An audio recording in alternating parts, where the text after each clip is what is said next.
So, gusto daw ma-experience ni Pure Kamangyan yung pagdala ng bandila natin galing ng Mindanao. So dito ngayon tayo sa Bulalakaw, sa Barangay San Roque, Bulalakaw.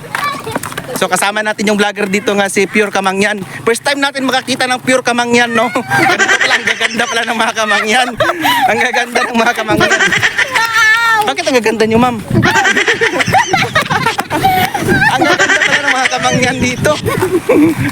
Nakakitiyak ng bighani. Pwede ba ako magpaiwan dito?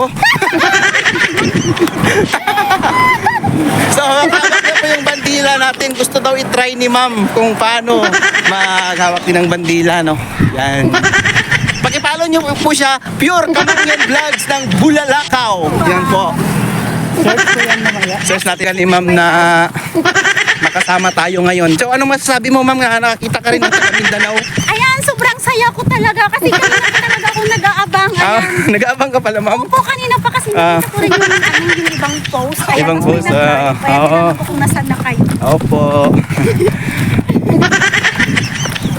Dito lang kami, yan yung nagpapatuloy sa ating mga kapatid natin sa Alpha Kaparo. Shout out sa lahat ng mga Alpha Kaparo, sa lahat ng mga Skeptron, sa lahat ng mga Dragon.